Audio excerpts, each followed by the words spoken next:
New York is losing over 100,000 people every single year. They're fleeing our state.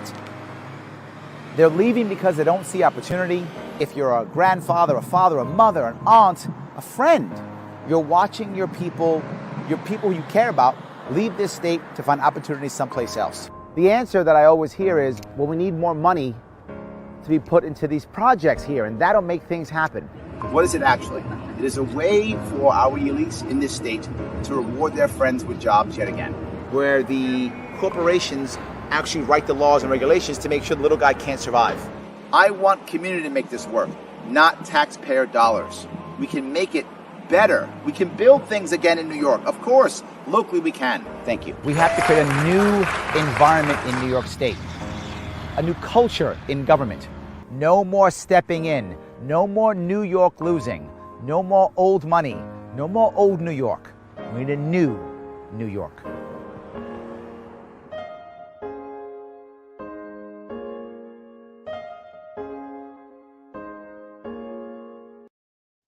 That guy is right. You should listen to him. Hey, everybody. It is 7:30 p.m., a little bit after 7:30 p.m. on the East Coast. Larry Sharpe here on the Sharpe Way Show. Thank you so much for joining me this evening. I hope that was an interesting video put together by my awesome team. So I'm very happy that you guys were able to watch that and enjoy that.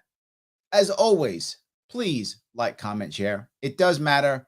Subscribe if you want to subscribe. Do the things that matter so I can get past the constant shadow banning that I get. It does matter. And as always, support the sponsor of the show, libertarianism.com. Click that link right there. Sign up and or share the link. Let others sign up and see what libertarianism is actually all about. And it's not about what you think. It is about happiness, which is what we should be about. Life, liberty, pursuit of happiness. That is what we are about. That's what I want us to be about here in New York and across the entire country. That's really all that actually matters. So what I want to be talking about today is, believe it or not, President Biden. And I don't do that much talking at the national level about President Biden, but he came to my city this week. So I have to say, hey, what did he talk about? He's going to come save us. And I tease you often, and I say this, how is New York going to become saved? Well, Uncle Joe's going to write us a check. Uncle Joe's going to keep writing us a check. All those things. And Uncle Joe's going to keep writing the checks. Uncle Joe is ready to write some checks. That's not something I'm making up. That's what I was talking about. And man, did he talk about checks he's making up. And there was nothing but bad. It was the same old thing. It was simply, hey, I'm coming to New York so I can give some money away. That's basically what it was. I'm going to give some money away.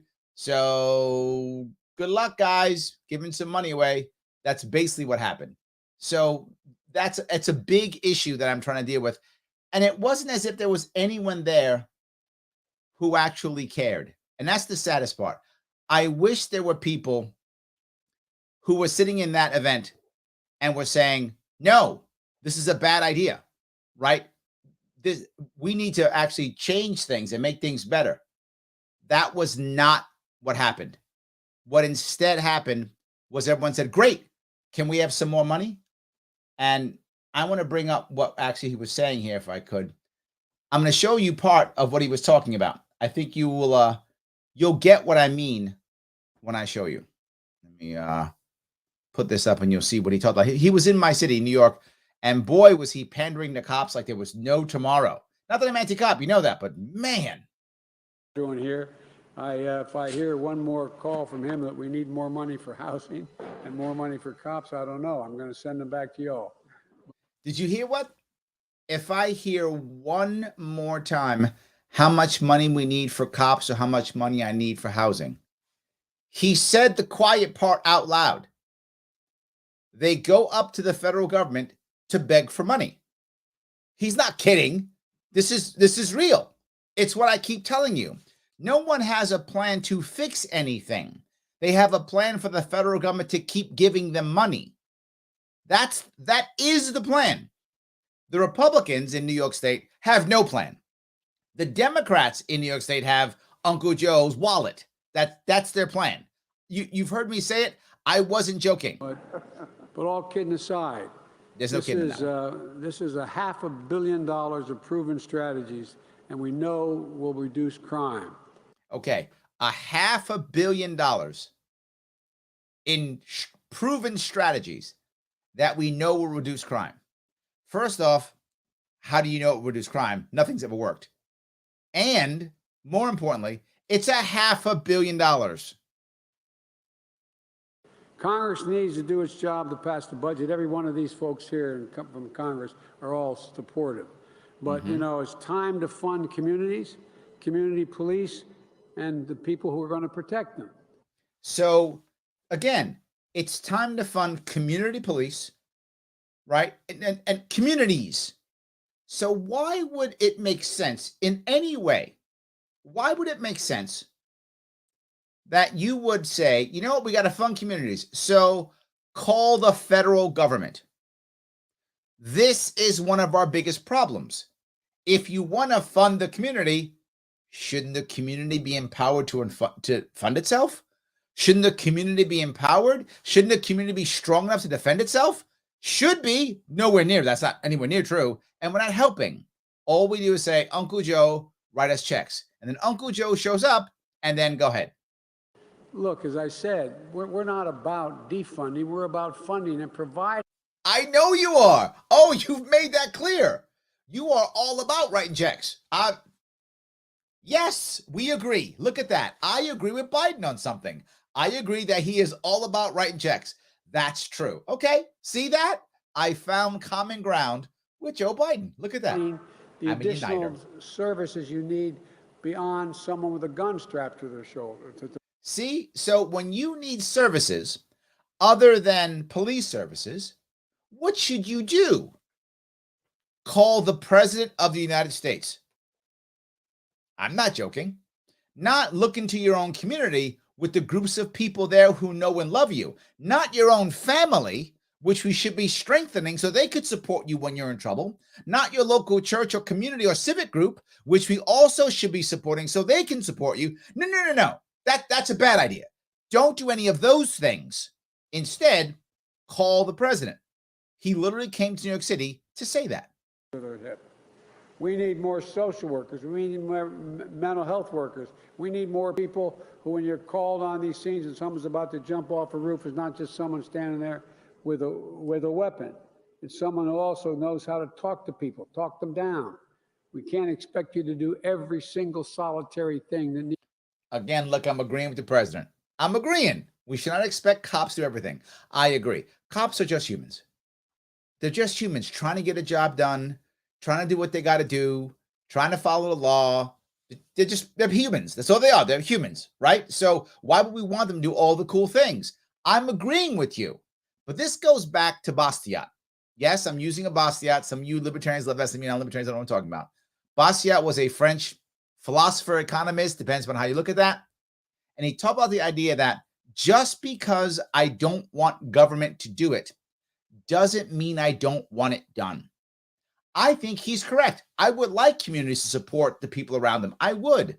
I just don't want the federal government being involved. That's it. Needs to be done to keep a community safe. It's time to fund community policing to protect and serve the community. Oh, it's all. See, that wasn't happening before. So for the past 200-300 years, that wasn't happening until Uncle Joe came in. Now we're going to finally do it. Okay. I'm also calling for increased funding for the Bureau of Alcohol, Tobacco, and Firearms. Increased funding for the Bureau of Alcohol, Tobacco, and Firearms. What could go wrong, Waco? What could go wrong, Ruby Ridge? I don't know what could possibly go wrong with that. That is a wonderful idea. Let's throw more money at the Bureau of Alcohol, Tobacco, and Firearms. I have a better idea. I'm going to give you a small idea, a little bit different, President Biden. Let's completely end the Bureau of Alcohol, Tobacco, and Firearms and take that money and pay off some debt. I know, crazy. I'm just saying, imagine if you do that instead. Just saying. That's another, or your idea of giving them more money to ensure that they punish more people go to jail for no reason, victimless crimes, validate their, yeah, that's your choice. Mine would be end them completely and then pay off some debt. That's where I'm going. But, 6 in one, half dozen the other. And the U.S. Marshal's offices. I'm confident that if we fund these programs, we'll see a reduction in violence. Why? I'm confident if we fund these programs, that's what he said, we'll see a reduction in violence. I would ask, when has just throwing money at a problem solved it? So, let me add up all the times. Okay, carry the one. Oh, right, 0. 0 would be the answer. Never. It has never worked ever. But this time, Uncle Joe's got it. We'll just throw my money at it. And the next year's budget, I'm also going to try to double down on this investment. So our economy is trashed. People aren't working.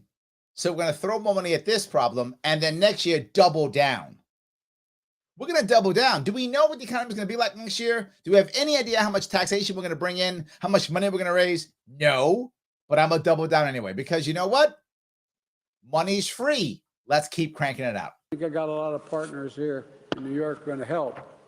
Mayor Adams, you say that gun violence is a sea fed by many rivers. Mm-hmm. Well, I put forward a plan to dam up some of those streams. Oh, he's going to help out. Some cash. You can count on me to be a partner in that effort. And I have the U.S. Attorney, United States Attorney General here with me today. Oh, good. We put together a comprehensive strategy to combat gun crime in cities like New York, Philadelphia, Atlanta, and many other cities, San Francisco. Oh, this sounds great. I mean, he's going to finally get that plan together that's going to stop gun violence. It's awesome. Love that. Francisco. First, we want to crack down on the flow of firearms used to commit violence. That includes taking on and shutting down rogue gun dealers. Those rogue gun dealers. Those gun dealers that are already illegal. Yeah, we'll pass stricter laws on the rogue gun dealers that are already illegal. That'll stop. Okay, so far, killing it. It's about doing background checks as well as background checks. That's the cool thing, because all those guys who shot the cops and shot everybody, they all bought the guns legally and didn't. Well, wait a minute. Hold on. Don't we do background checks in New York already? I'm pretty sure we do background checks in New York, and I don't think the guy who shot the cops, I don't think he took a background test. I don't think a background check. I think he did. I don't think so, because he didn't go to the store to buy his gun. So how is the background check going to work again? I don't know.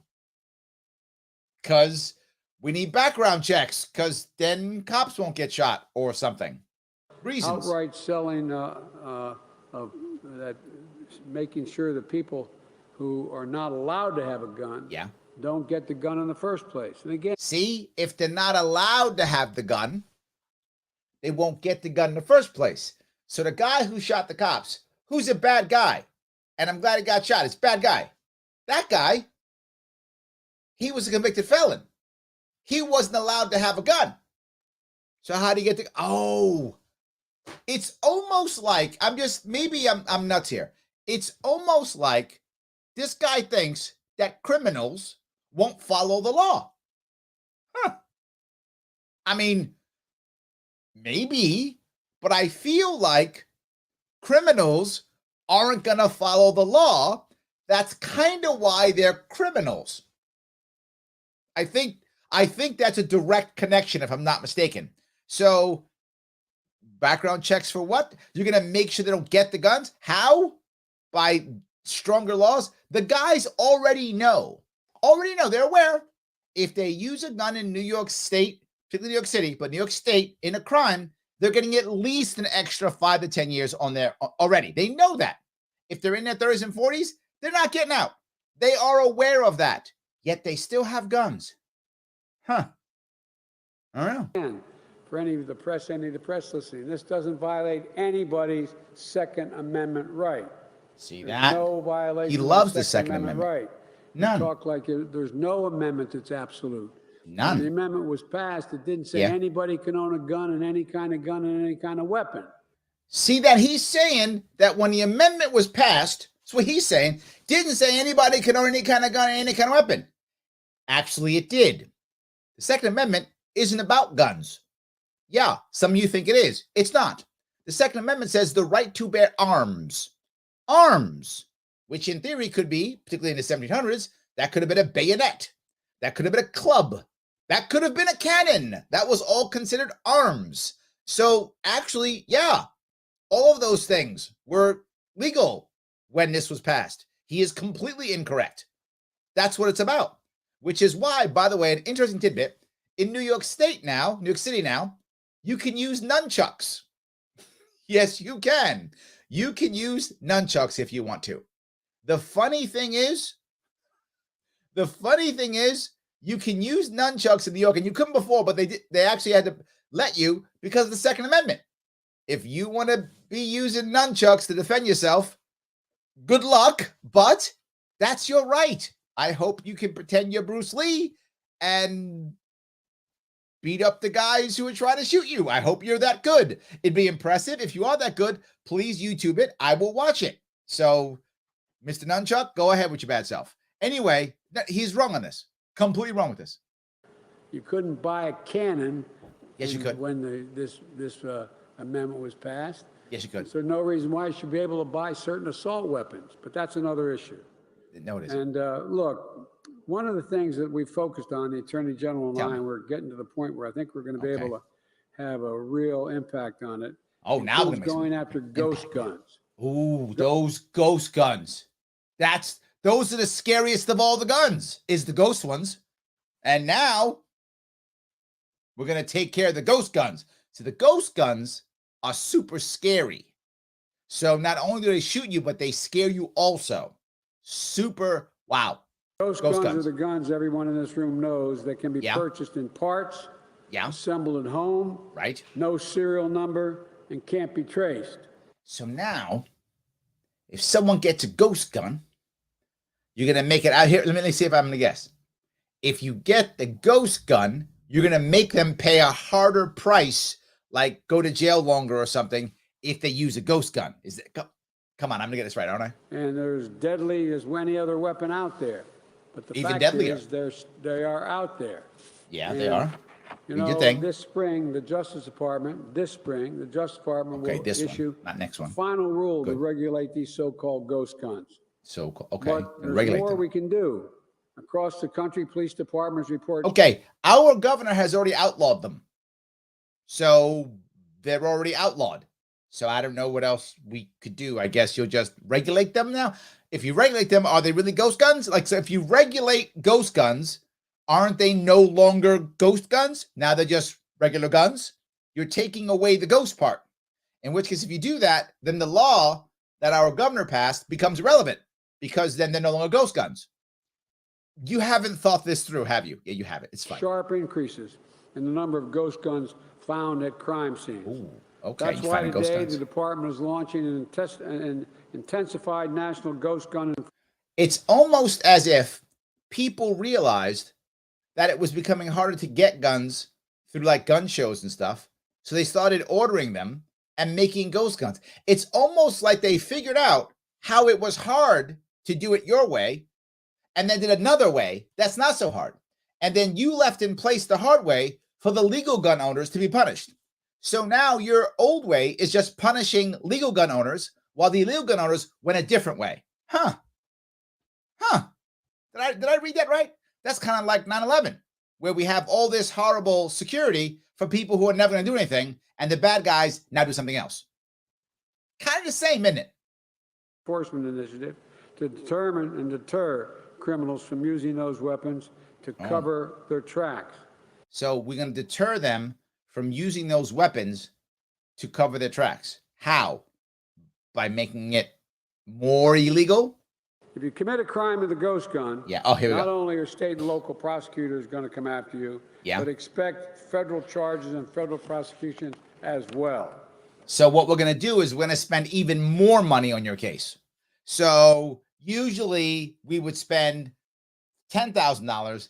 Now we're going to spend $40,000 in your case to still put you in jail anyway. But wait a minute. My question is, after he uses the ghost gun to kill somebody, does the person come back to life? See, they don't. So you've already committed the crime. The person is still shot. So what you're doing is punishing harder, which I know feels good. Punishing harder feels good, but it doesn't actually save any lives. It doesn't actually stop the fact that people are going to shoot each other. See, that's the problem. Don't you want to stop people from shooting each other? I'm going to go one step further. I would like to stop people from wanting to kill each other at all. That's what I like to do. Now, that's hard to do, but that's actually something that's important. If you're going to sit together with your attorney general and have these deep conversations and fly to New York, you know what I'd rather you work on? The hard stuff. I'd rather you work on the hard stuff. You're working on the easy stuff. Oh, there's a problem? I'll write bigger checks to that problem. Oh, you came asking for trouble? I'll pass more laws for that thing. That's all we're doing. This is not innovative. This isn't special. This is the same old garbage that always happens and, by the way, always fails. We've also created a strike force to crack down on illegal gun trafficking across state lines. So now we're going to have more cops on the roads pulling people over. What could go wrong, Philando Castile? What could possibly go wrong with that stop and frisk? What could go wrong? Nothing could go wrong with that. This is amazingly awesome. What a great deal. We've never tried this. We've never tried more cops before. That's a new one, or is it the exact same one every time? As the mayor said, as he pointed out, guns that are used to kill people in New York City, they aren't made in New York City. They aren't. See, if they were just made in New York City, then I'd be okay with you shooting people. But they're not made. See, they're not made in New York City. So that's it. So when you importing these knives from India over here and stabbing people, well, the knives aren't made in New York City. So what is made in New York City? Basically nothing. Almost nothing is made in New York City. So when's the last manufacturing plant you see in New York City? There's a couple, but very few of them. Almost nothing's made in New York City. So I don't know what that makes. I guess it's bad because it's foreign? I don't know. Sold in New York City. They are sold in other places. Okay. Today, the Attorney General directed all U.S. attorneys in the United States to prioritize combating gun trafficking across state. Right. You should be, you know what? Gun trafficking, number one thing. You should prioritize gun trafficking interdiction for all of them, even though that's not the number one crime. Even though it's not what people are worried about. But it doesn't matter. Don't worry about things like drugs. Don't worry about any of those things. Nope. This is the thing. Lines and city boundaries. The Justice Department is sending additional prosecutorial resources to help shut down what's referred to, as you all know, the iron pipeline. That funnels guns from shops in states like Georgia to the crime scenes in Baltimore and Philadelphia. So I want to be clear about this. They're going to shut down the iron pipeline. They're going to stop the guns moving from point A to point B. The question I would ask you is, when have they ever been successful at that? Ever? Hold on, let me see if I can. I'm going to figure this one. Hold on, let me get my phone and pull up my calculator to figure out all the times that they were successful in stopping and things coming across the border and prohibition and calculator. Right, never. Never. It has never worked ever. And when I say never, I mean never. Never worked ever. But this time, we're going to stop that iron pipeline thing. This time it'll work. I say this all the time. They can't stop drugs from getting into prison. There's walls, high walls, barbed wire, men with guns, jail cells, and still drugs get into jail. But you're going to stop all the guns coming through the iron pipeline with some interdiction task force thing. This is fantasy. But it doesn't matter. Remember, the goal of this is not to actually make anything work. The goal of this is to provide more jobs. That's the goal. Remember something. In almost every case, The government is two things: a monopoly and a jobs program. And we are showing that right now, a monopoly and a jobs program. They're spending all this money for what? To create more jobs. Now they get to hire more cops. Yay! More jobs. See, Biden's fixing the economy by just spending random money on stuff that we don't need. Philadelphia, New York, and so many other places. That'll stop it. Governor, you worked with the mayor and the NYPD and 9 other states to create an interstate task force. Yeah, he did. On illegal guns. Did That's the kind of leadership that's going to solve the problem. That's going to solve it. If you just have multiple states meeting, problem solved. How can they say this garbage with such confidence? We're just going to have a task force and like 9 people will meet together. Done and done. You know what, guys? Walk outside, keep your doors unlocked. It doesn't matter. Flaunt your money. You can't get shot anymore. It's if no one's going to rob you. The task force has met. So I'm just saying, Tim, don't worry. Flash your cash. Walk out at night all day. Doesn't matter. Come to New York City. The task force is meeting. You are safe. Let me get to hear more about that progress. Okay. Folks, second thing I want to point out is I want to help every major city follow New York's lead. Oh, all you people watching who are not from New York, all you people listening who are not from New York, you hear me every single show tell you, New York matters because what happens in New York is coming to you. And some of you think, nah, it's not, whatever, I live, blah. No. You heard him just say it. We want to bring this to all the states. Yeah. Yes, it's coming to you. We have to fight it here so it won't go anyplace else. Because if we beat them here, we beat them everywhere. And if we don't beat them here, it's coming to you. Put together partnerships like this one you put together and See meet that? on a daily basis. Every That'll day work. here in New York City, like this meeting today, federal, state, and Yep. local enforcement meet to share intelligence about arrests, See that? shootings from the day before, and work There to we go. take those shooters off the street as quickly. Take those shooters off the street. So like after they've shot somebody, get them, because that'll save lives by, I don't know, because the person's already dead. But we're going to punish them hard. As possible. Just look around. This was what the partnership looks like. Like This is this. what you put together. This is not good. If what New York looks like right now, if that's the partnership, you can keep that partnership. Keep that partnership. No worries. And it's an important partnership. We need more cities adopting the same model. Yeah, we do. More That's cities. why today the Attorney General is also directing U.S. attorneys to work with state and local law enforcement to strengthen partnerships like this one and to get repeat gun violence offenders off the street and behind bars. See, that's the issue, right? After you killed like 3 guys, then we get you off the street, right? That's the issue behind bars. Kill like 3 people. And then, that's what I just said, multiple, then we get you off the street, right? I mean, you kill 1 person, 3 people, okay, off you go. Unless you got a ghost gun. Then you go right away.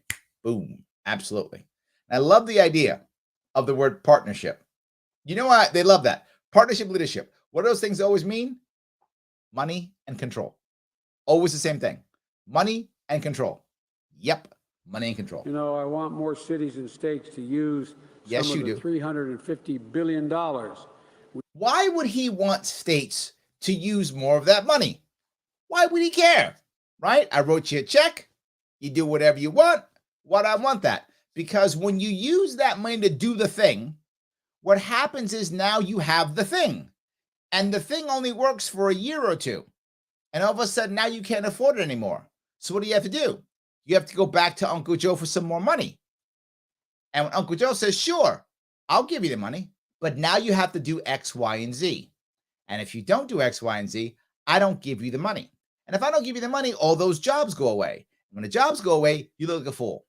Wait a minute, Larry. Has that ever happened before? Yeah. The other bill he put together, the crime bill of 94. That crime bill he put together funded 100,000 cops for 2 years. Then after those 2 years, there was no more money. Yeah, the Republican Senate wasn't going to give him any more money. No more money was coming for that anymore. That was the end of it. Sorry, now what do you do? Well, I got all these cops. How am I going to pay for all these cops? I know. Civil asset forfeiture. I'll kick in people's doors and take the money. I'll take the money out of their cars. I'll basically turn my cops into pirates. I'll force my cops to become a profit center when the cops don't want to be a profit center. That's what I'll do. And that's what happened. So this has happened before. That's why he wants you to use the money. Because once you use the money, now he's got you.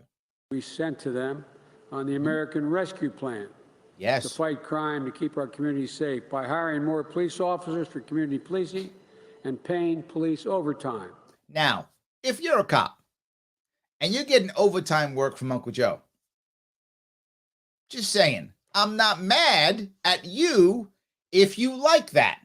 I wish Uncle Joe wasn't doing that and you were working and gaining overtime in the way that you're supposed to get overtime. That'd be awesome.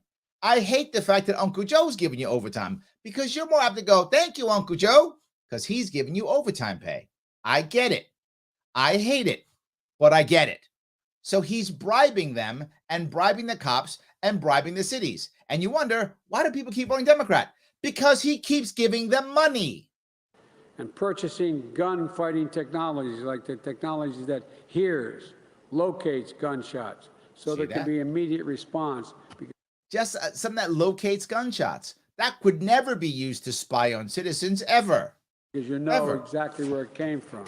See, and you know where the shot comes from, so you can rush out there and collect the dead body quicker, I guess. The person's already dead. They've already been shot, but I guess you'll collect their body faster. And traffic it's going to help out traffic as you can get the body out faster. So this thing helps move traffic, I guess. The person's still dead. Nothing you have said stops the person from being dead so far. You've been talking for minutes, saying how you're saving lives, keeping us safer, yet nothing you've said, not one thing, has shown in any way that the people won't still be dead. How are you saving lives? The third thing our plan calls for investing in critical services that reduce crime and violence. Community violence intervention programs like the one I'm going to see after this meeting. Community violence intervention programs. Again, those work always. I don't need to get my phone, do I? Yeah, never. Those also never work. What are those? Jobs programs.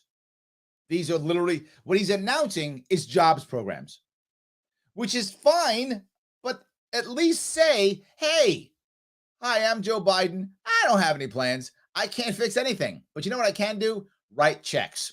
And I can write lots of them because I'll just have the Fed print up trillions more money. So I'll just do that. You guys will all get jobs with no real metrics of success at all. We'll just keep paying you. And you guys could vote for me because I paid you and I bribed you to vote for me. I would respect that more. I'm not joking. I would respect that more because that would be honest. He'd walk up and go, guys, I can't help you. I'm incompetent and the government's incompetent. However, I got money, lots of it. So I'll write a bunch of checks, get you guys a bunch of jobs, and they'll be easy jobs. They'll be, no one will keep track of success or not. And if you fail, we'll just give you more money. So failure is totally an option. So whatever, you'll like it. You'll get cool, cushy jobs, pensions and stuff, and just vote for me because I bribed you. I'd be like, oh, all right. At least he's honest. I would respect that more. Summer school, after school programs for teens. That's what it is. Because people who want to shoot people, what they're thinking is, if only I had a summer school. If I had summer school, I wouldn't shoot that guy. You're right. Summer school's the answer. Midnight basketball. Remember that one? Yes. As the saying goes, the teacher taught me, an idle mind is a devil's workshop. That's true. We got to have things for these kids to do. We got to have things for the kids to do. He is correct. So option one would be motivating the community and supporting the community into coming up with ideas and plans.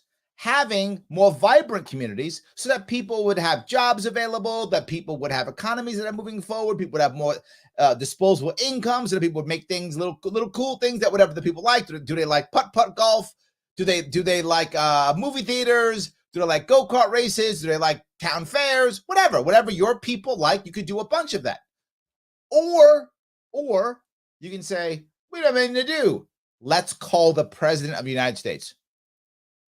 The president of the United States is talking about having teenagers doing stuff in local communities because that's his job. It's in the Constitution. It's in the Constitution, okay? Matt, it's in the Constitution. It's like, it's this fine print. It says the executive shall make sure that kids have summer school. It's in there. Stop. Don't question me. It's there. You didn't read it well. Read the Constitution again. You'll find it. Jobs for young adults, Oh, more okay. school counselors and nurses. See, if we had more school counselors and nurses, because you know what people do before they shoot somebody? Sit and talk to the school counselor. They're like, I'm going to shoot this dude. School counselor goes, I'm busy. Well, if you wouldn't have been busy, I wouldn't have shot that guy. Never happens. They're not in school. How do I know they're not in school? How do I know? Because you shut the schools down. That's kind of how I know they weren't in school. Because if anyone has any kind of COVID issue, they sit home for 5 or 10 days. And they know that. So they can't wait to get COVID so they can not go to school. I'm not joking. If you have a teenager or kid in any city school, I do, or had, they've now gone, in any city school, who once time off, they literally want to get COVID. I'm not joking. This is real. If you have kids in school, you know I'm telling you the truth. They want to so they can stay home. They won't go. They can't wait to get, who got COVID? I'm going to hang out with them. They want it. They know it's not going to hurt them. They know that because they're teenagers. So they're going out, getting it so they can stay home. That's not a joke. That's a real thing. So I know they're not in school because they're hanging out on the corner because you can give them an excuse and then they hang out. So I got kids with no job because you closed all the economy, kids with no school because you closed schools. I wonder why they're off shooting people. You know what it is? More cops. Ghost guns. Ghost guns. More mental health required in school and mental health substance abuse treatment as well. Oh, that'll help. Fourthly, when someone finishes their time in prison, Yeah. all our experience tells us you just can't continue to give them $25 and a bus ticket. Our experience knew that, give or take 50 years ago. But okay, I'm glad you finally figured it out. Better late than never. Okay. They'll end up under the same bridge you arrested them in the first place from. Always grabbing people on the bridges. So I It's don't true. want them ending up back in prison. Okay. Or being there because they've committed another crime. Why else would they go back to prison? Is there another reason you go to prison? Okay. Maybe he just thought people randomly go. You need to be able to train for and get a job. You see what I'm saying? We got to train them and give them jobs. That's the thing. So simple. Just train them and get them jobs. Done deal. Why haven't we thought of that before? Oh, wait, we have for decades, and it never works. I am shocked on how none of this works. The Republicans are the party of no plans, and the Democrats are the party of terrible plans. That's what I have in my state right now. That's my state. Republicans have no plan. Democrats have bad plans. Boy, we're rocking and rolling. Or I'm going to give you a crazy idea. Or you could give incentives for small businesses to hire felons. Many of you have watched me cross this state. And when I do, I very often go to diners. Diners are a big deal for me. I love diners. I love diners for many reasons. One, they're almost always owned by someone locally, which is great. They're family owned often too. And they're small businesses and in the communities. I love it. So I always want to put money back into the community to the best of my ability. So I go out of my way to be at diners. And very often, if any of you have seen me or been to one of my events, I very often will ask the owner of a diner. I'll ask them right to their face, hey, have you ever hired felons? Every single time they say yes. That has been 100%. 100%. They hire felons. That's who hires felons. Small businesses. That's who hires felons. Entrepreneurs. That's who gives people second chances. Entrepreneurs and small businesses. So why don't you, instead of trying to, we're going to train them to go to big business literally has systems to push out felons. They go out of their way to not hire felons. So why would you train them for those jobs? So they can get rejected, feel worse about themselves, and go back to a life in crime? That is insanely dumb. It has never worked, still will not work. So instead, give the small business owners, give them incentives to hire. Way better. How about if you hire a felon, no payroll tax for 2 years? But Larry, then these people will hire felons every 2 years and never pay payroll tax and fire the felons every 2 years. Good. You're training my felon population. That's awesome. And for the low price of no payroll tax on them versus the price of $40,000 to $100,000 per year to put them up back in prison. I will happily lose those 2 years of tax so that you can train my felons. Find stable housing, re-enter society, and have a second chance at a better life. Yeah. My Department of Labor is funding programs to help formerly incarcerated individuals. Funding programs. This is all writing checks. That's all this is. We're going to fund programs because programs work exactly. Oh, right. Never. Individuals, including young adults, receive the education and training they need, and then connect them to quality jobs. You could do that. That'd be one thing. Or you could realize that there are kids who are 26, 27, 28 years old with $100,000 in debt, and they don't have quality jobs. You're going to connect them to, or did they have to murder somebody first? Or should they rob a bank maybe? That's Paula, that's the answer. What they should do, they should get the degree, then rob a bank. Then when they leave the bank, Uncle Joe and his people are going to hook them up with a job, training in a job. That's the problem. See, that's where all these people have been messing up.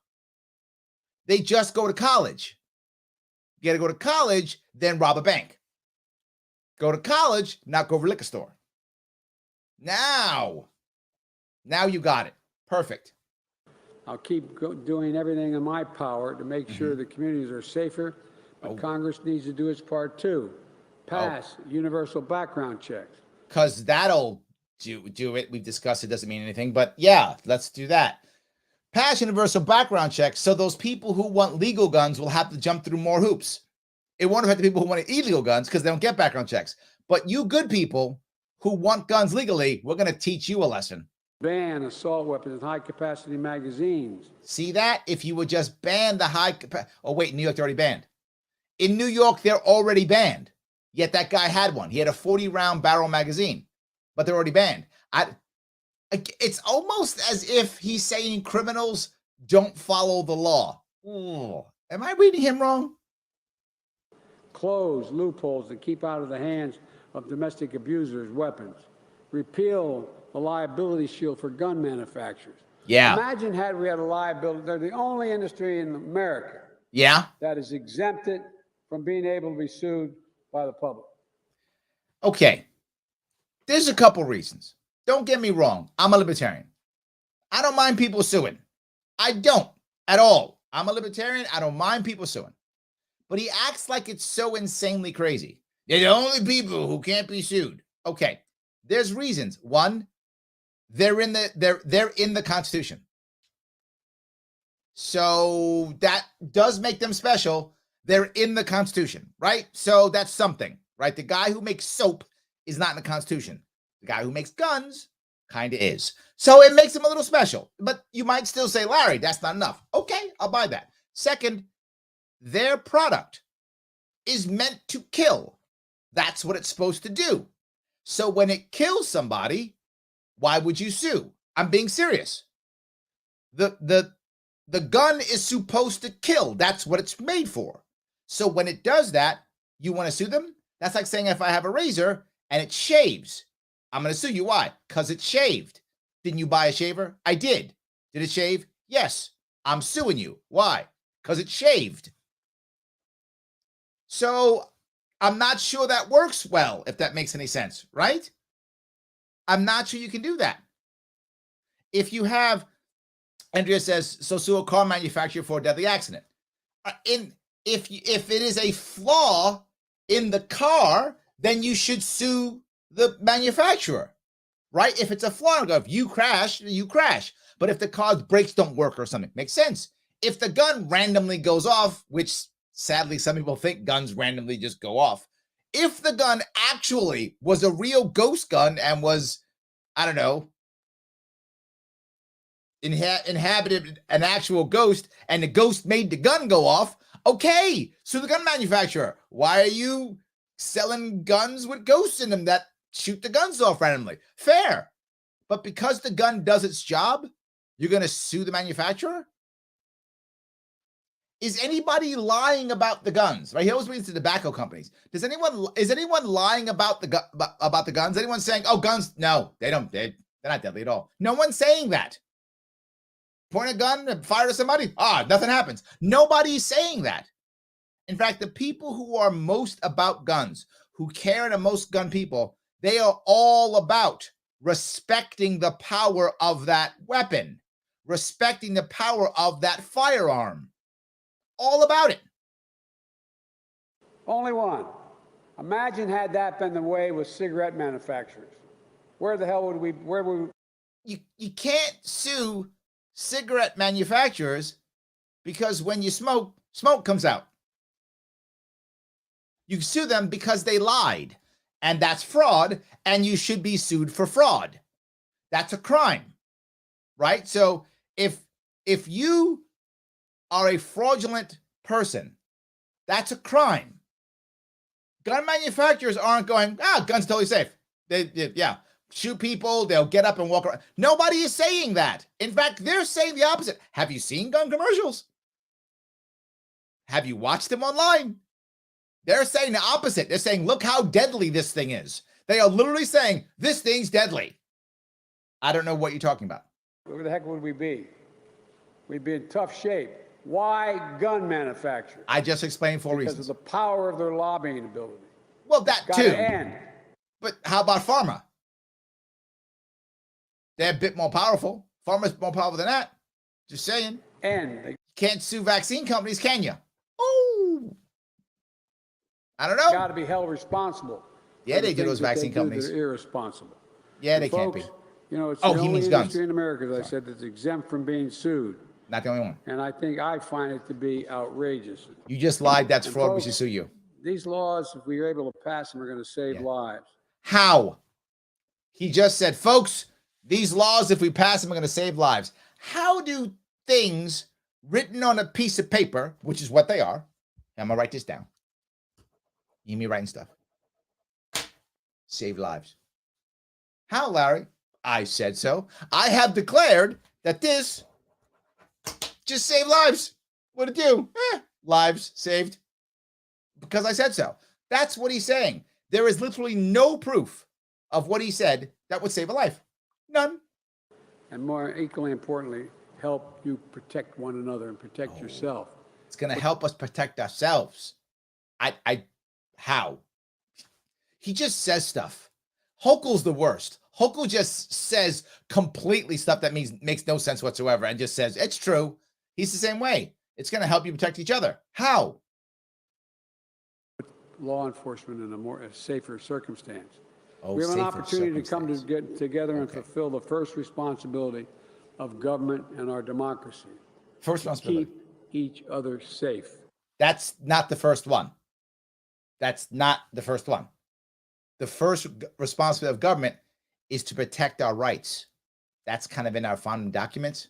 He's never read them. He doesn't know.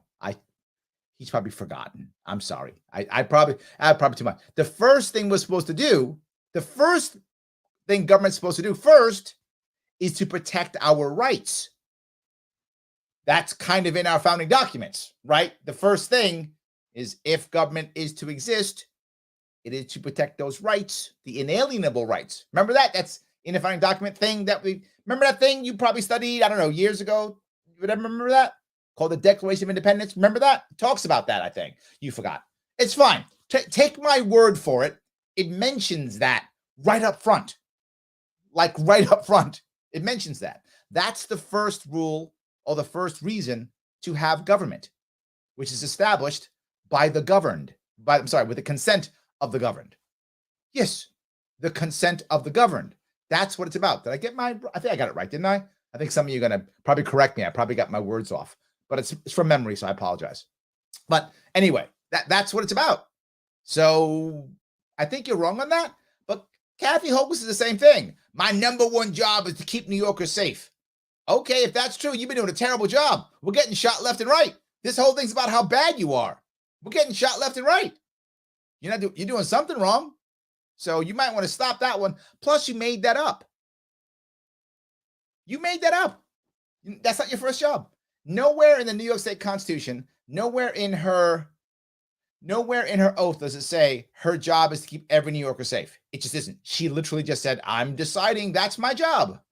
So the next time you go to a restaurant and the server comes over and says, hi, my name is Phil. I'll be your server.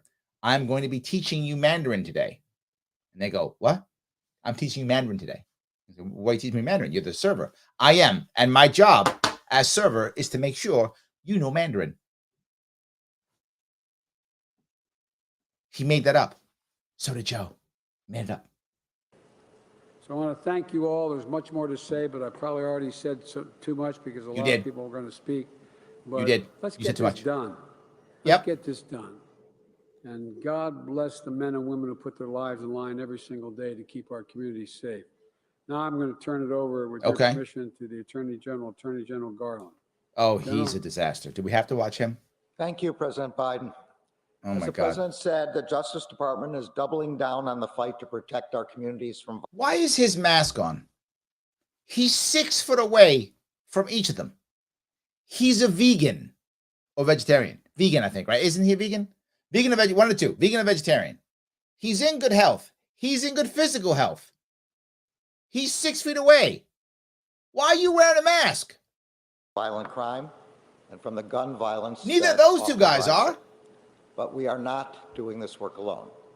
As the President also said, what you see in this room represents the core of our efforts. So what you see in this room represents the core of our efforts. I would ask you, where is that community they keep talking about?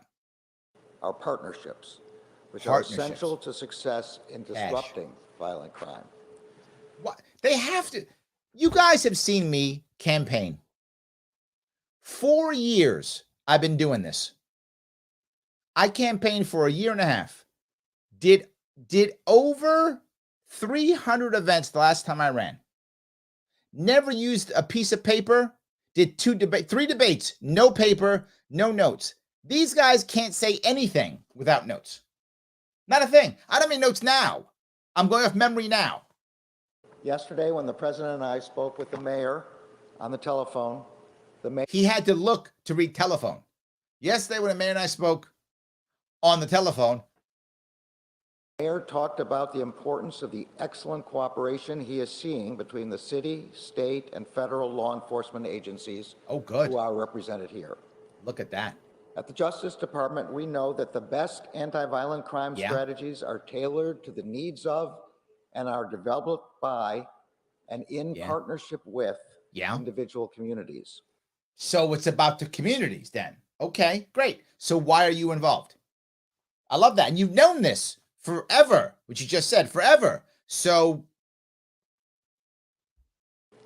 that is why all of our Justice Department law enforcement agencies and all 94 of our United States attorneys' offices, including the 2 represented by the United States attorneys who are here today, we are good to go, are working with their partners in state and local law enforcement to develop and implement district-specific anti-violent crime policies.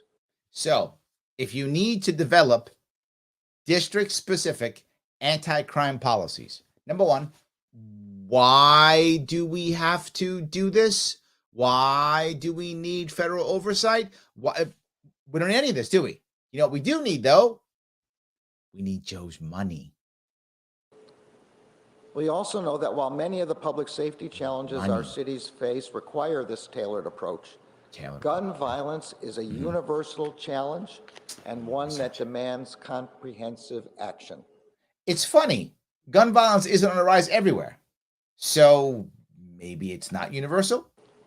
That is why, as the President said, the Justice Department is taking action to crack down on ghost guns. That'll work. Hold those who illegally sell firearms to criminals accountable. Now, hold on. If you illegally sell a firearm to a criminal, isn't that already a crime? Because you're selling the gun illegally to a criminal. Hear what he just said. We're going to hold people accountable with new rules if you illegally sell a gun to a criminal. Clearly, that's already illegal. Your words say you are illegally selling the gun to the criminal. So the person knows they are illegally selling the gun to the criminal. They recognize that if they get caught by the police, they will go to jail. They recognize it in New York State for a long time. So what are you doing?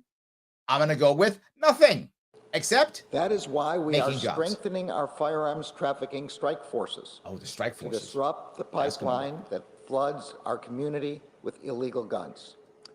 That's true. I mean, the good thing is when you put more people on, putting more cops in the street, stopping people randomly, nothing can go wrong. And that is why we are sparing no resource in identifying and holding accountable the... We're going to spend all your money. That's what it means. We're going to spend all your money. All of it. So Joe was like, I'm going to have some extra money this year. No, you're not. Steve is like, I'm going to go spend some cash. No, you're not. Garland's taking your cash and giving it to the road pirates to come and stop people and get the ghost guns and the pipeline thing. He's doing that. So you don't get to keep your money. Sorry, Joe, ain't working. Repeat offenders who are the major drivers of violent crime.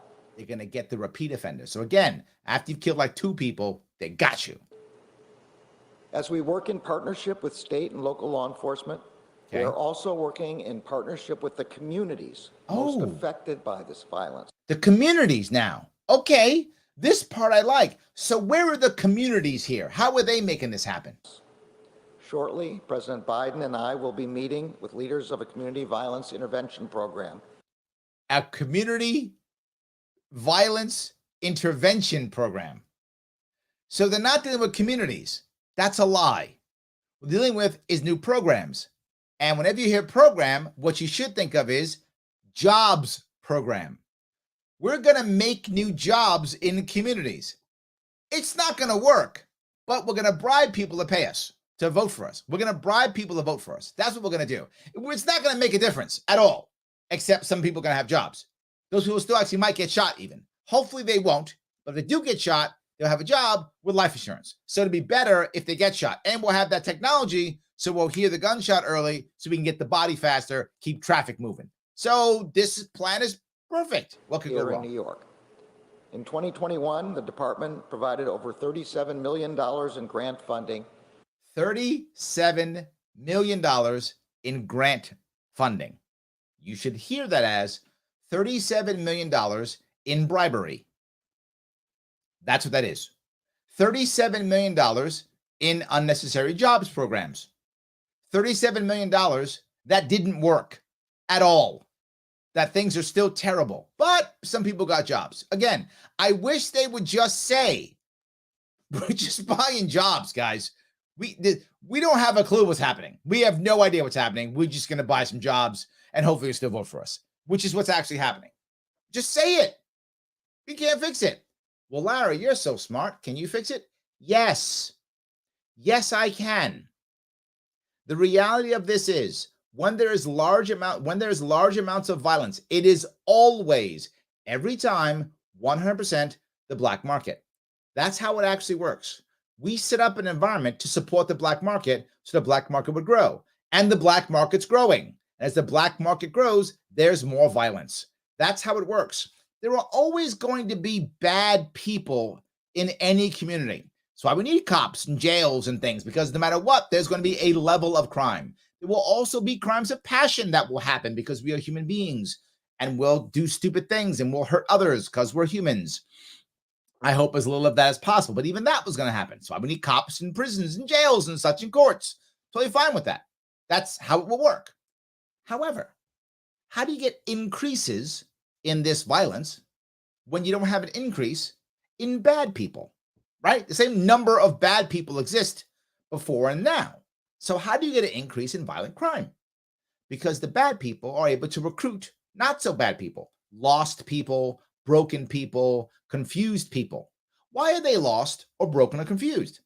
Because the environment that we've created.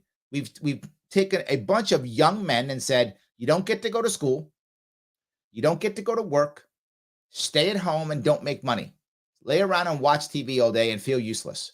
And then here comes bad Pablo, or bad Johnny, or bad whoever, right? Bad Johnny shows up and says, hey, you want to feel like a man? Come on, tough guy. I got work for you. I'm not joking. That's what actually happens. I grew up in a bad neighborhood. If you grew up in a bad neighborhood, you know that's exactly what happens. Those words are obviously different. But whatever the words of the day are, they walk up and go, I got work for you. Come on, tough guy. Show me how tough you are. I got some work. And he's like, I ain't nothing better to do. I feel like a loser right now sitting around watching Netflix all day. All right, let's go do this. And before you know it, they're deep.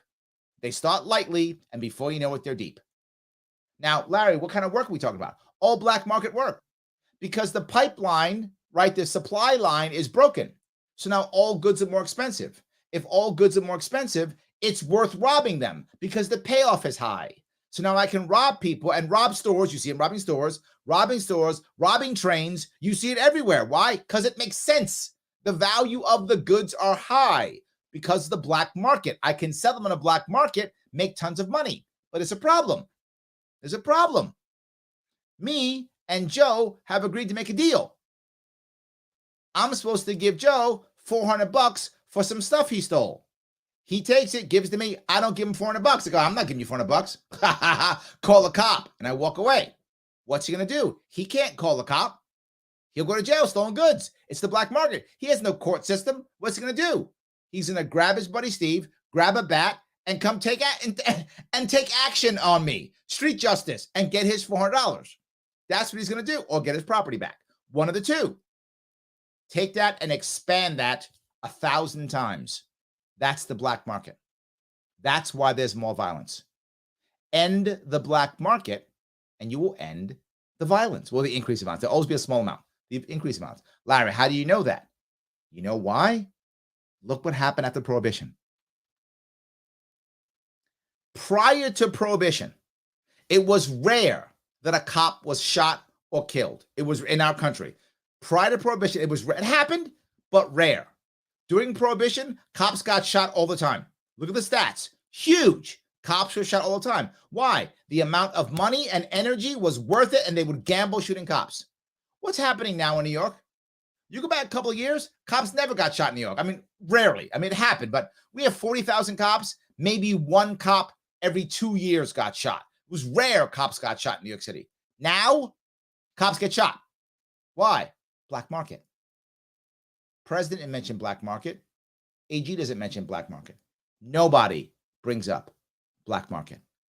That's not how it works. Directly to community violence intervention efforts. We just give $37 million. That work in the year ahead. Look at that. The Justice Department will use every tool at our disposal to protect our communities. There we go. We will hold perpetrators of violent crime and gun violence accountable. Great. We're going to hold these people accountable. I love that. So then how does it stop the person they shot from still dying? We will work alongside the communities most affected by that violence, and we will work together to build the public trust that is essential to public safety. Didn't answer the question at all. Before I close, I want to note that in times of crises, both large and small, the American people look to law enforcement to help.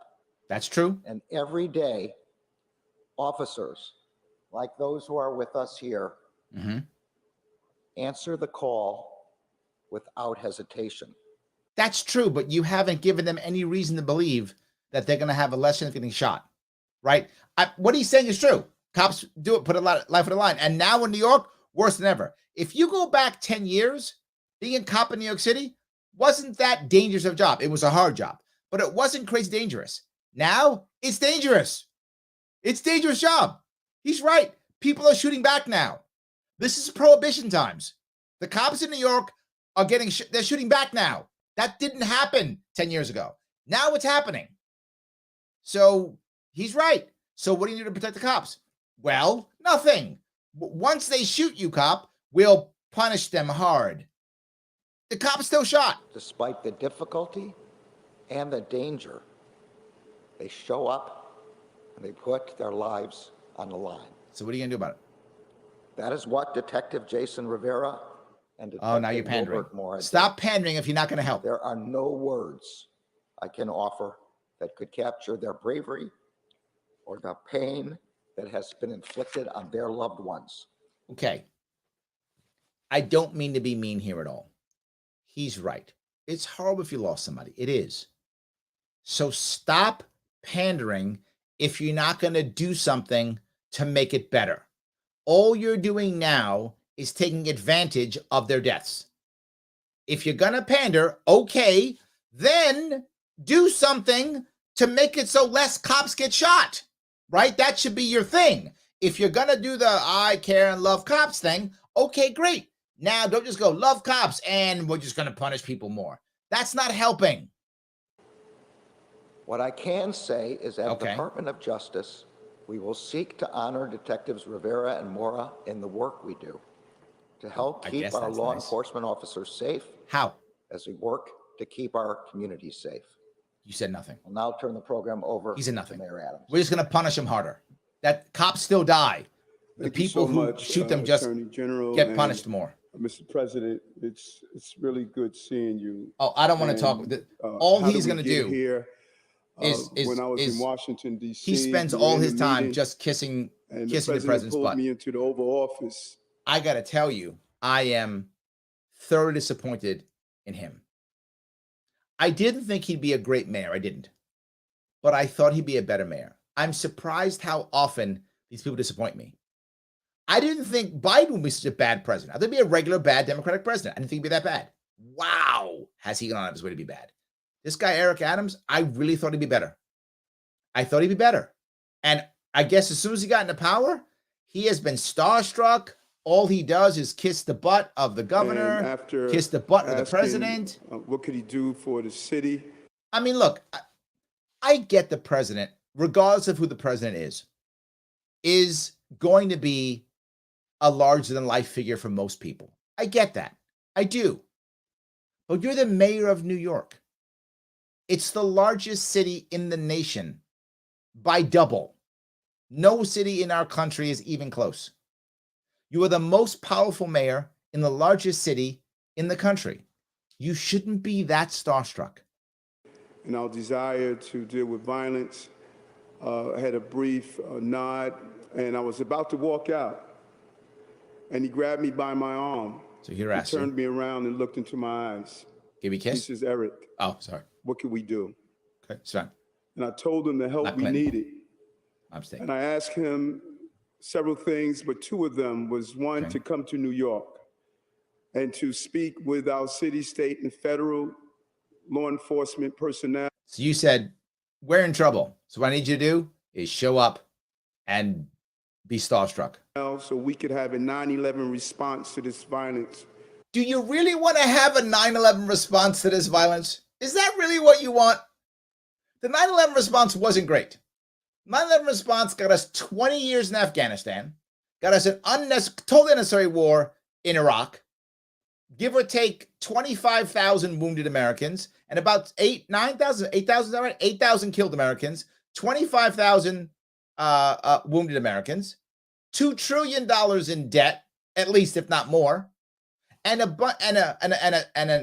bunch of laws that allows the federal government to spy on us, to spy and kill its own citizens. That was the 9/11 reaction. You want that? We got a problem. That's a problem. We came together as a country when international terrorists decided to change our way of life. No, they did not. That's a lie. International terrorists attacked us and killed almost 3,000 of our people. We decided to destroy our way of life. That was us. None of them came over here and changed our laws. None of them came over here and put down the smackdown on us like you did. So that's a lie. They did not change our lives. They attacked us and killed almost 3,000 of us. That they did. That's correct. They knocked down 2 iconic buildings. That's correct. And New York City, New York State was so freaking broken, they couldn't just rebuild them. They had to put the garbage Freedom Tower that we have now with a massive memorial, which is nothing but a memorial to our failure. It took us 11 years to build that thing. That's how embarrassing that was. 9/11 response is the worst response. You should be ashamed to say that. I never want to have an 9/11 response to anything we've ever done, ever again. We should learn from that and never do it. Not go, we need to have that again. Oh my God, no. Oh my God, no. And we responded. Terribly. And the response was the same by this president. In August, this room came together. Some of the finest men and women in law enforcement.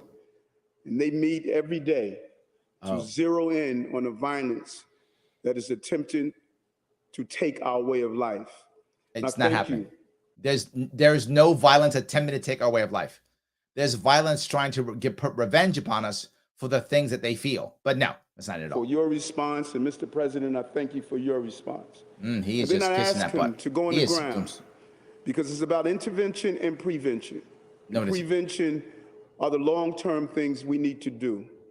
Okay, end the black market. I gave you the answer.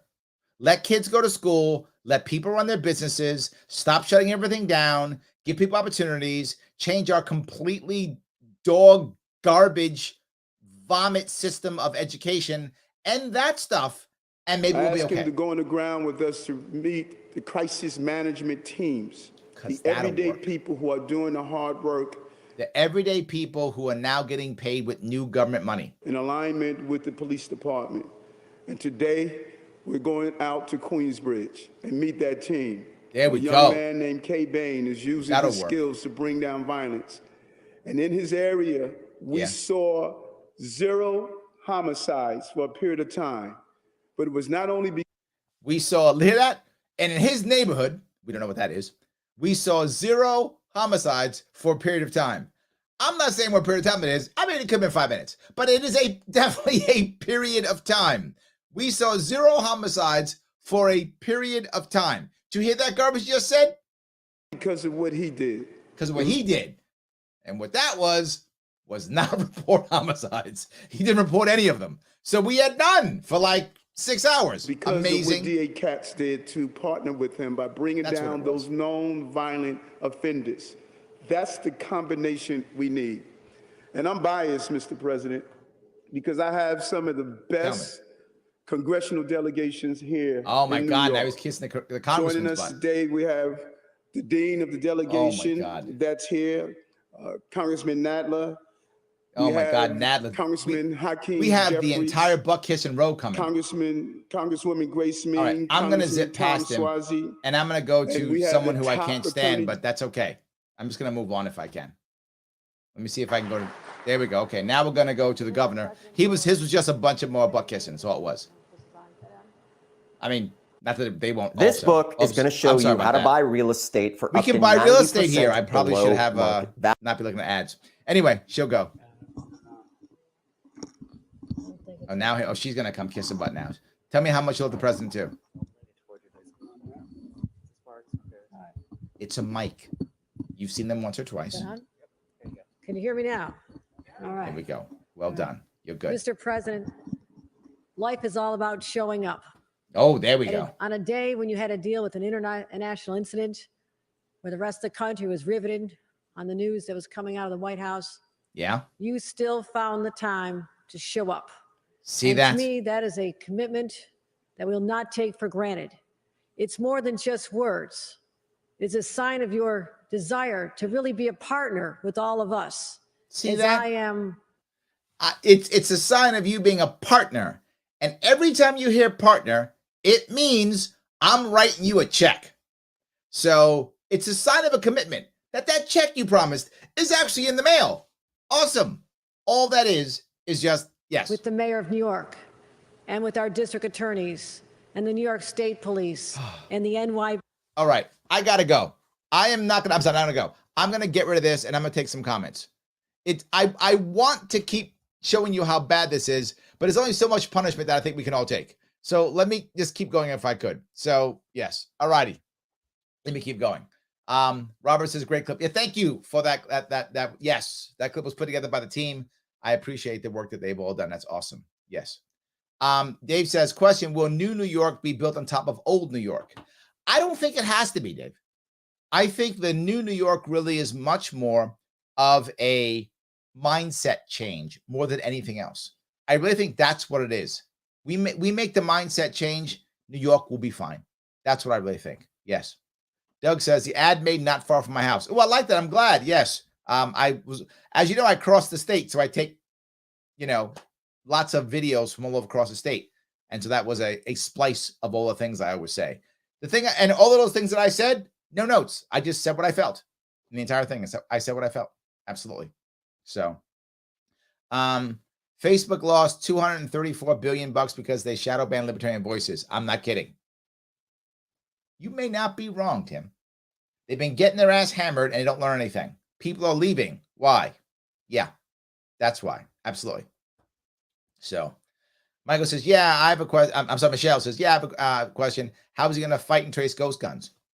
With those special cool task force that are going to come in and, I don't know, pull people over and stuff. Actually, with your money is what he's just going to use your money and give people more jobs. Yes, that's all. Shelley says, I think if New York wants to know what Biden will do, we should ask Chuck Schumer. There we go. Yes. Doug says the Republicans in Albany a few days ago suggested to bring the death penalty back, but only for cop killers. See, this is the problem with the Republicans in New York State. This is the problem. And this is not the same for all Republicans. Depends on what state you're in. I can speak for New York State Republican Party. They are just talk. And the reason is they don't have any plans. They know they can't win. Don't ever plan to win or control anything. So they just go, we're going to do symbolic stuff. The Republicans become just, in New York State, they're just like virtue signalers now. They don't do anything. So they do that, right? We're going to bring back the death penalty for cop killers. Cops are still dying. That's not impressive. What too many people aren't getting is because of what they've done in the past. In the past, people acted like being a cop was super dangerous. And in the past, it was very difficult, but it wasn't super deadly because most people didn't shoot back at cops. They had a challenging, difficult job, but in New York State, it wasn't crazy dangerous. That has changed. Now you've seen it. People are shooting back at cops. That's a massive difference.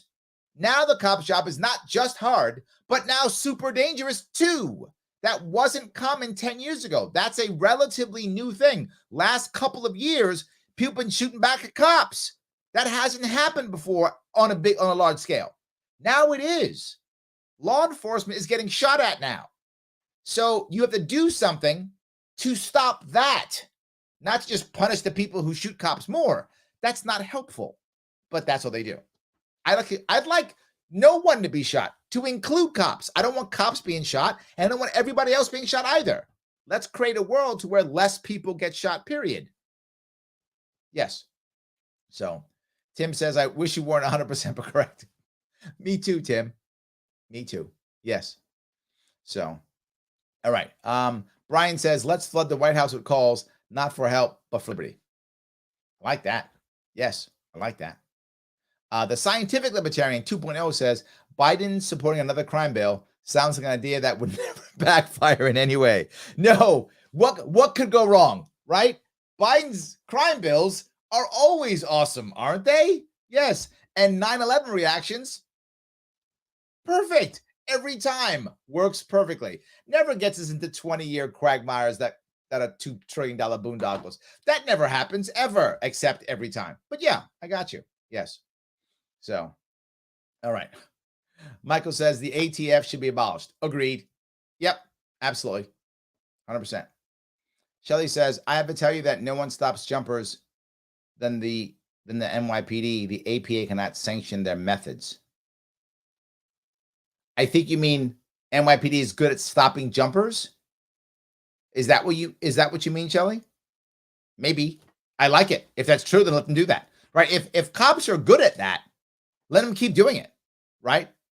And in fact, if they're that good at that kind of thing, why wouldn't you have a special force with the cops who do that? I love the idea. I love it. I love it. Rebecca says, let's keep funding the drug war because that's been working so well. Every single thing they said was that. Yes, was that. Lewis says, I like your idea, Larry. Thank you. I appreciate that. Absolutely. Yes. Absolutely. Let's see if we go. Matt says, on a side note, My son was working on a class assigned paper about how the first Democrat, Andrew Jackson, was such a great president. Well, you could find good things. How about that, Matt? Was that a good diplomatic answer? You could find good things. I mean, he didn't like central banking. See? There's some good things. He was brave. Right? So, he won the battle of New Orleans. See, Matt? It's good things. I guess. Whatever. There we go. There are good things. All right.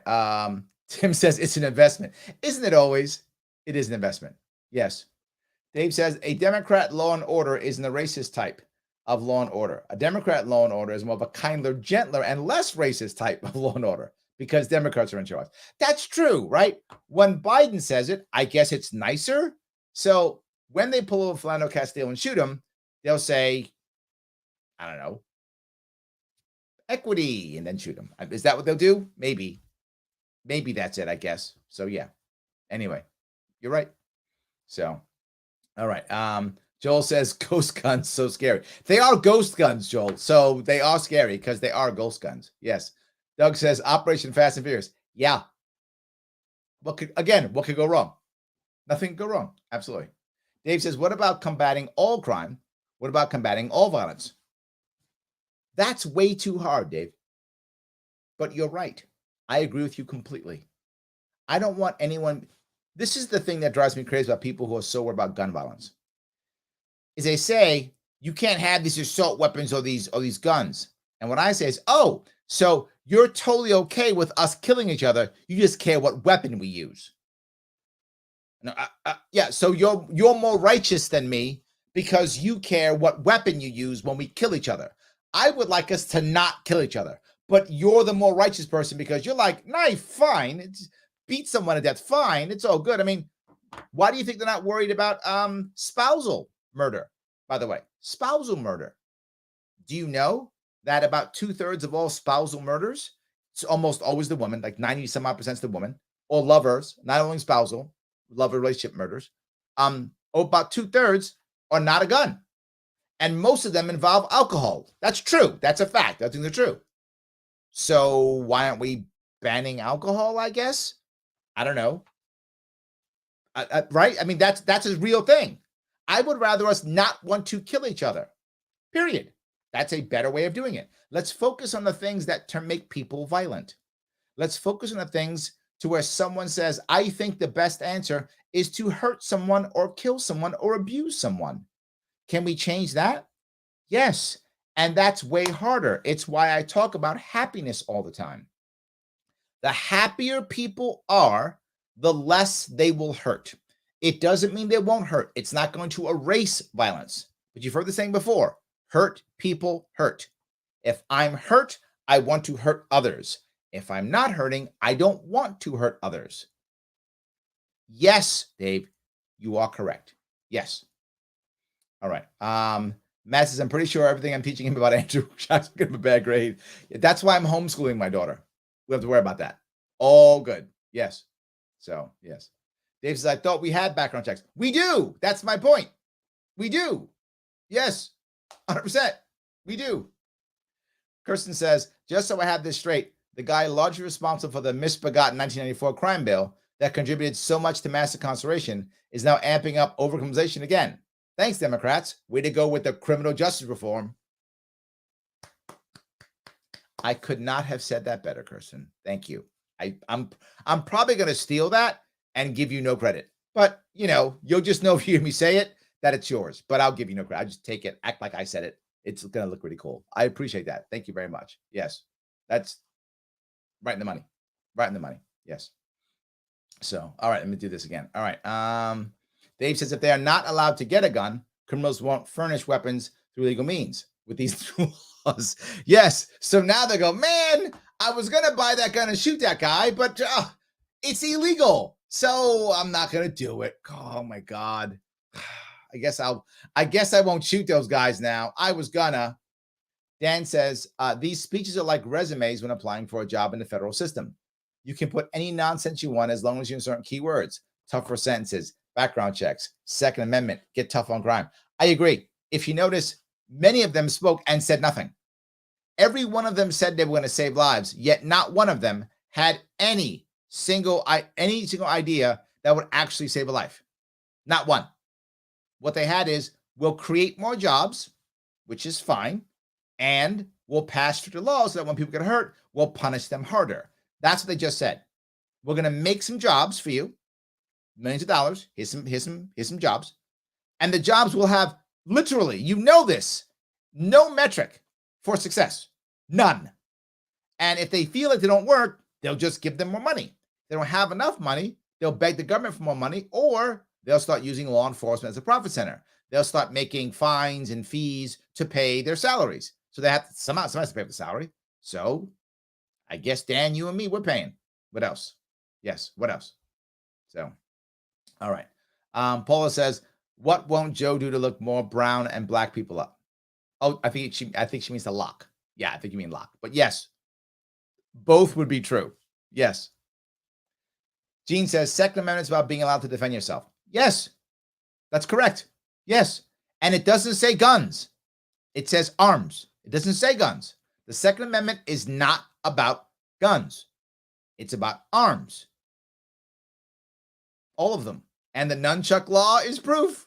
I really hope somebody wants to do. Rebecca says nunchucks are cool. You're not wrong. They are cool if you know how to use them. I'm just saying, if it were me, my personal preference, look, libertarian here.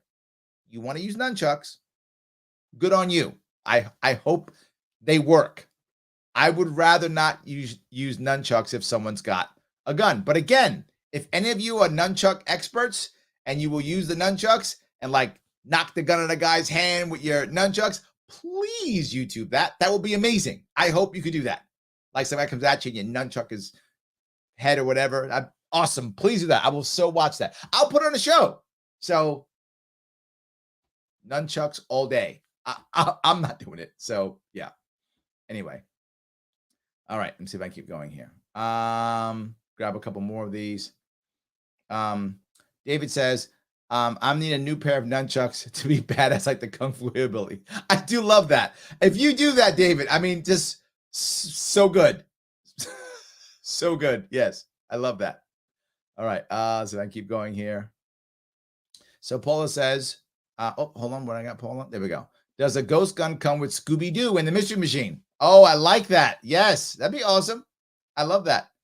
We would have been able to rob that liquor store if it wasn't for these crazy kids. Yes, we could have done that. So yeah, that's the problem. Michelle says maybe they haunt you too. Possible. That's an extra crime. That's an extra crime. Absolutely. Tim says gun control always punishes law-abiding citizens anyway. You're right. You're right. Matt says, I just want to stay here publicly. I'm planning a boat trip with all my guns and assorted parts. Wish me luck. Yeah, I hope you don't have an accident. That would be terrible. 100%. That would be terrible. Kirsten says, the scary rhetoric is so manipulative. Back in the 1990s, the chosen rhetoric was super predators. I remember that. Yes. Was it Hillary? Or was it Biden? No, it was Biden, right? Who said super predators? One of them did. Yes. He's just doing the same thing here, repeating the new phrase ghost gun over and over and over again, because it's the magical ghost guns. That'll do it, I guess. Yeah, absolutely. Okay. Luther says, and that's why I did not want Biden. And I say that as a registered Democrat, an advocate for crime bill, ideas that make matters worse, a vice president that arrested innocent people and targeted families for not sending children to school. And in 2024, I'm voting again Biden in the primary and then vote a third party. That's funny. I like that. Well, hopefully we'll have a good libertarian candidate for you to vote for, Luther. That would be nice. I hope so. Yes. All right. Matt says, oh, please, Larry, Biden can't take care of the easy stuff. There is zero chance he can handle trafficking, the difficult problem. You know, I want to bring this up, Matt, because maybe you're right and he can't. Maybe he's just not able to do so. I'm actually okay with that. Why doesn't he find a team who can? Do you guys think I write all my own policy? Do you think I do all my own stuff? I can't. That video you guys love, I didn't do that. Right? My team does that. I wish I could do that stuff. They're better at it than me. They're better at it. I'm good at this, so I do this thing. I can't do all the other things. But if you're going to lead, the goal of leading is getting people who are good at other things to want to help you do the right thing that they all agree upon. Getting everyone together with different ideas, concepts, skill sets to achieve one goal. That's good leadership. So, excuse me, even if you're right and Biden can't handle it, then he should be a good enough leader to get people in who can. Give them credit where credit is due and push the issue so that people can get it done. I don't expect him to know everything. I don't know everything. I don't expect anyone to know everything. But I expect the leader to find the people who do know it. There are people who could take care of all these things. They exist. Why isn't he finding them? Because I can just write a check and there's no punishment. I'll just write a check and I'll still get reelected. So why work, Matt, when I can just write a check? And that's what people are doing. They're just writing checks. Who has to work? I'll just give away more free money and done. Yes. Rebecca says we need more American-made stuff, though. That's true. You're not wrong, Rebecca. You're right. We do need more American-made stuff. That's just not why people are being shot, right? They're not being shot because of that. Well, maybe to a part. There's a little bit. You may have changed my mind on this one, Rebecca. You may have changed my mind on this one. There's a little bit. People getting shot because there aren't good manufacturing jobs. So, okay, not 100%, but there's a chunk that, yes. Okay, yes. Got it. Yes. Dave says, but a Democrat stop and frisk isn't racist. You know what's funny? This is the part that, and again, I'm bothered on two levels with the cops being shot. Because all of a sudden, two cops get shot and everything's okay now. This is like 9/11. The two cops being shot is like Twin Towers going down now in New York City. Now everything's okay. Stop and frisk is okay. Doing whatever, it's all okay. And look, I don't want the cops to be shot. Of course I don't. But if I'm the mayor or governor or whatever, I'm not going to try to just hammer people. I'm going to try to make an environment where no more cops get shot. I don't want my police force being shot. That is a terrible thing. That should not be happening. So instead of going, well, we'll just stop and frisk more or we'll just be meaner, now we're going to put cops in more positions where more of them will be shot. How do I know that? Prohibition. When you started having cops raid places, people started shooting back. It was worth it to them. They didn't respect. And here's what gets worse. And I brought this up before. I lived through Serpico era in New York City. Some of you who are old enough remember that. There was a very corrupt police force in the late 60s, early 70s. Very corrupt. Far more corrupt than any of the police force we've had since then. Not even close. The police force we have now is squeaky clean. Squeaky clean compared to that police force. Why? Well, the drug money. Eventually, the black market becomes so lucrative that now they can just blackmail and or bribe cops. That's the next step here, by the way. You shoot the cops, then eventually you don't want to shoot back and forth anymore. You start bribing the cops because you have so much money. Because you keep the black market going, it becomes so valuable that literally you'll do anything. You'll literally, threaten to kill cops' families, stuff like that. That happened. That was in The Godfather. That was in The Godfather. That's how that was a thing.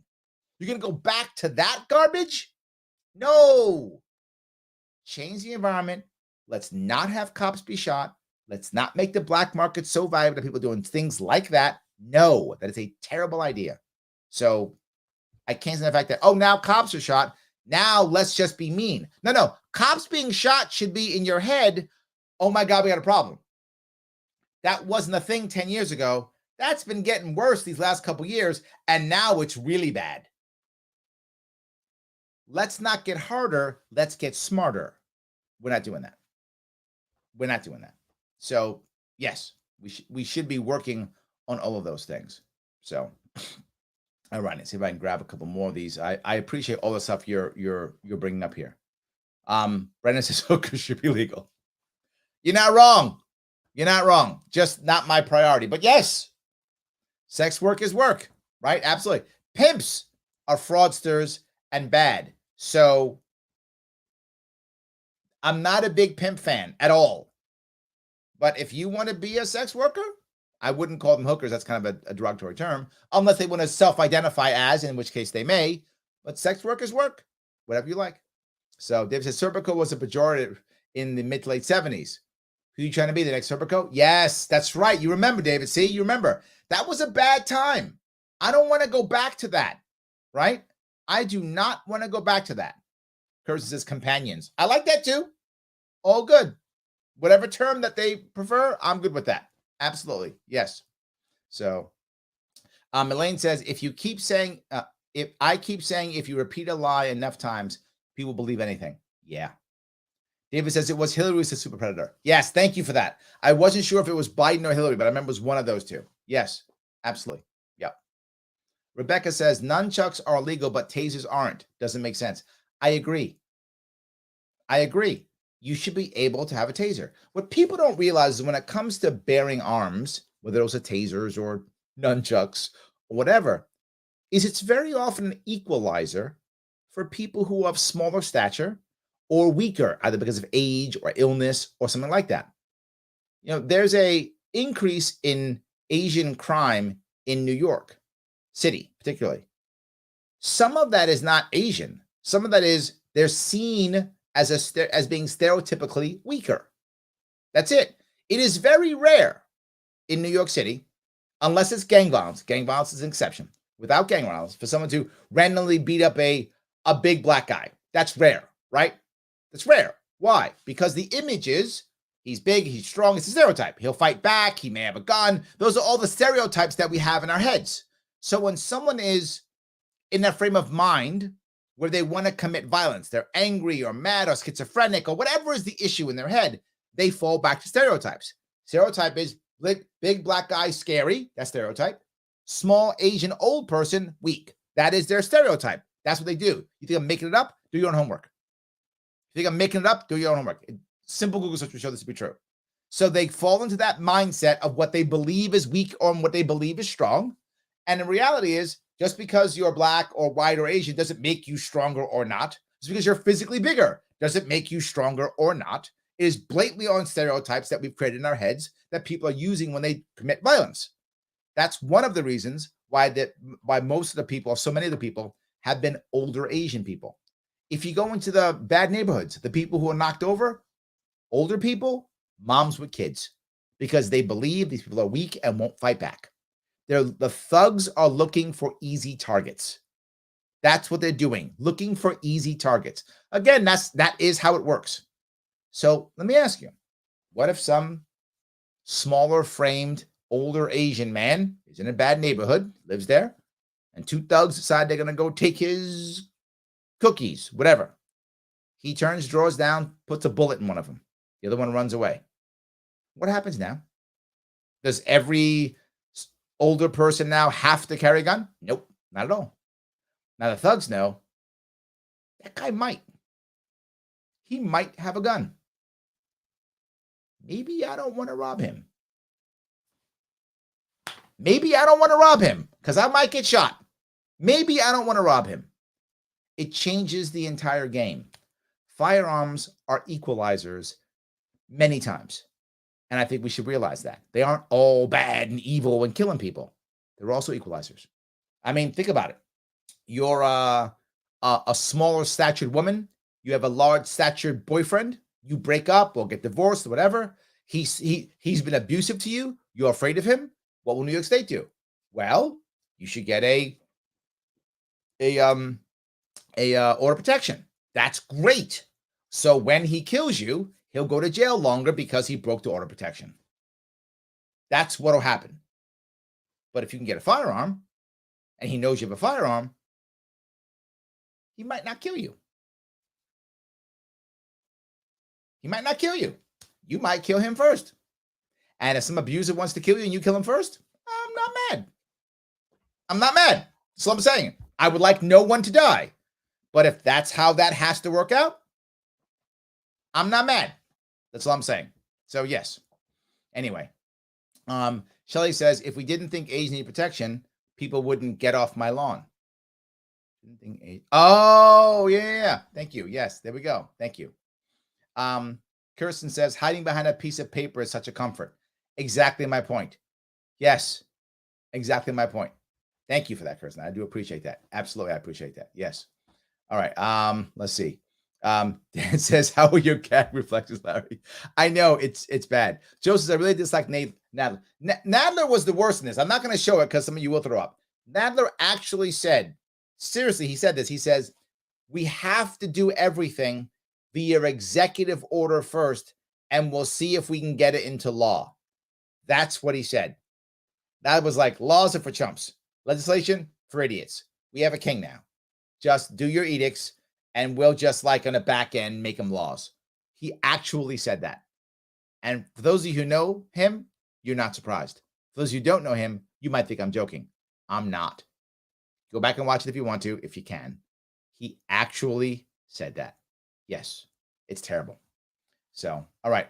Michael says, vote Larry Sharpe, guys. Like, comment, and share. Yes, thank you. I appreciate it. He's absolutely correct. Yes, 100%. He's absolutely correct. Yes. All righty. Let's see here. Elaine says, you make a lot of sense. I was chuckling at your points because they agree with my ideas. I'm an independent. You mentioned education system. Do you have plans to meddle? I do in the homeschool community. Yes, I do. I am currently a homeschooler.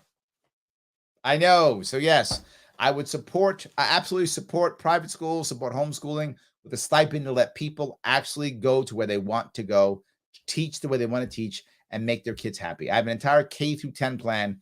If you care, head over to LarrySharpe.com. Hold on. I will give you if I can find it here. LarrySharpe.com. If you want to help out, you can always donate. But LarrySharpe.com, click policy. You'll see all my policies there to include my K through 10 plan to help support and change schooling in New York State. I will have more coming up here soon. Also, that is not the only one. I will have many more policies popping up here in the coming weeks. So thank you for that. I hope that answers your question at least. So yes. All right. Let me grab a couple more if I can here. All right. Let's see. Tim says, now there was actually even worse than that. He is bad. He absolutely is bad. Absolutely. He's terrible. Yes. So guys, I want to say thank you so much for all the time you gave me. Please head over to libertarianism.com. Share that link if you haven't shared it already. Go there, take some of their tests and quizzes. Get some cool swag. It's awesome. They have great swag. They support the show. They're our sponsor. It helps out tremendously. Like, comment, and share. I hope you enjoyed the show. I try to make it funny so you'll enjoy it, because if it's not funny, this is torture. Yes, I have to watch all of these.